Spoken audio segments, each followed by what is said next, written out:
It only gets more terrifying, and I can vouch for that. Welcome back to my YouTube channel, and this is your warning.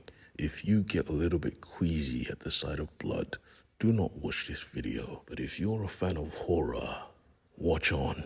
Let's get to it.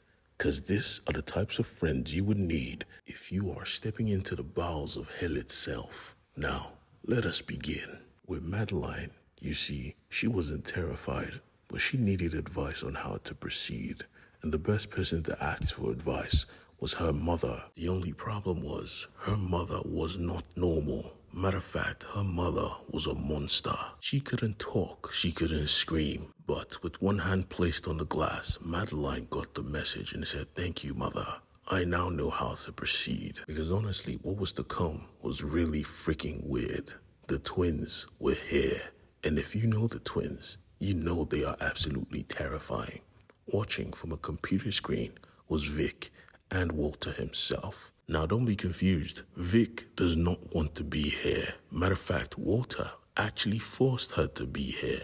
And he apologized for that, handing her the key to her handcuffs, but he still needed her. You see, Walter was no tech expert, and what he had planned was going to need one. Asking her in a calm voice, "Could you make the lights flicker?" The twins will love that. Now, I think it's best we talk about the twins because the twins are special.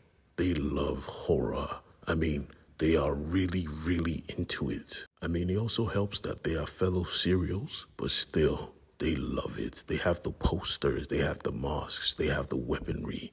They love it as a genre. So the fact that a very popular serial like Snap, or should I call him Walter, was standing before them was a big rush. They wanted to know what it was like. They wanted to know why he plays music during his hunts. They wanted to know everything. But he was here on a mission. He turned back and asked them, "Can you give me your answer now?" And he got it because they didn't want to do it. Saving an FBI agent is idiotic, especially when the agent actively hunts down serials. This disappointed Walter because he had plans for the twins. He knew their skills would be very instrumental in what he had planned. He makes it clear that this woman is a monster, and the twins got excited. They said, "Is she horrible looking?" But Walter made it clear, "Nah, she's beautiful." And they lost interest again. But Walter knew them. He knew exactly how to push their buttons. So he mentioned the bunker and the hates. She has hates.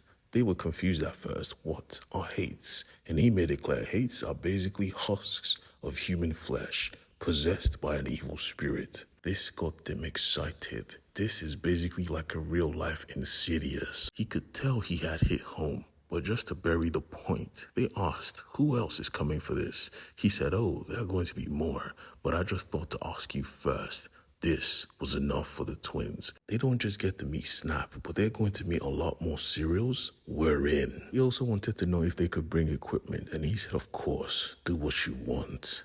And now we are back in the present because the twin are good at what they do. They could terrify even grown men. They could disappear from your line of sight like that, making you feel like you're delusional.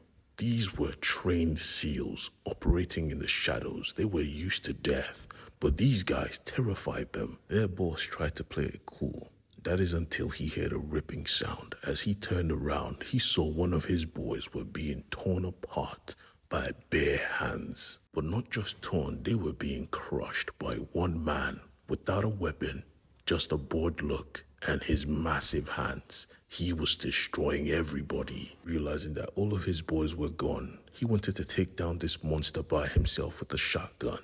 But he must have forgotten about the twins, but they didn't forget about him, instantly pulling him below ground as they went to work, painting the walls red. When they were done, they tossed up his remains and came out. They were excited. This was fun. I can't believe we almost said no. They were so excited, they had to wake each other up like, "Yeah, we have a script. Look at the camera and smile." All horrific like. The enemy was watching. She was watching. But she, you would expect her to be afraid. She wasn't. Matter of fact, this was her plan all along. She simply says, "Just as I planned." And when the head of the security unit heard this, he lost his cool. "What do you mean by that? What do you mean by that? You just sacrificed all my men?" Pulling out a dagger to finish her off, but she just turned around and reversed it like, Take your dagger, son. Did you think you were the monster in this situation? Nah, G. You ain't shit. Watching their leader die, his men couldn't just take it lying down. They wanted the smoke, and they had the guns to prove it, but she didn't care.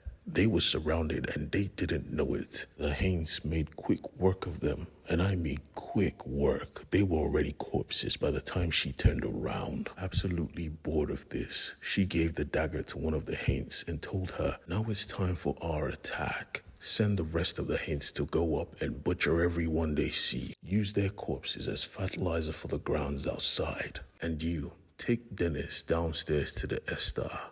Make sure he's locked inside to see what is to come later on. The Haines was already tweaking out, but with one look, it got back on mission and proceeds to take Dennis downstairs. She says, don't worry, Dennis, you'll be okay. I promise the Estar hasn't eaten a human in a year. Not that I know of. As that was being done, we see Vic removing the handcuffs. She was already disgruntled like, bruh, you just had me watch your sick Justice League go to town on those military men. This is terrifying. I want out. But Walter simply said, chill. You ain't seen nothing yet. There's worse things down here. And she was like, worse things? Worse than this? And he looked at her with a cold gaze. I've lived a long time. I know wickedness. I know blood.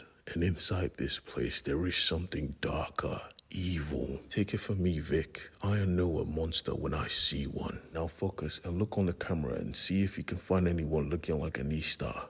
And she was like, Estar, how do you know what they look like? Walter simply laughed. She eats humans. I would know what she looks like. Agent Vic went to work, but he noticed something. Someone was here, in the shadows. And like Batman himself, he pulled down his mask and started fiddling with the eye of the teddy bear. Vic noticed this and started to freak out. That was his kill mask. When he wears it, he's like a totally different person. She called out to him because he was talking in gibberish. She kept calling to him and he wasn't replying. So she decided, man, fuck this. I'm out.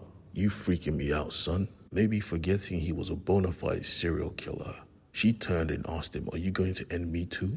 And he didn't answer. So she said, man, screw this, and proceeds to leave into the shadows. But sadly, she was going to find no escape in the shadows. Matter of fact, she started stepping back slowly, calling for Walter. Walter, Walter, I need help. A husk was in the hallway. She was so terrified she didn't even notice someone was behind the husk. This person had a hood on, and she had blades, the type of blade used by tailors. And Shorty was surgical with them blades, instantly dispatching the husk, covering herself in drenching blood. With a great big smile, Walter introduced his friend. Vic, allow me to introduce you to my homegirl. Say hello to Rainey.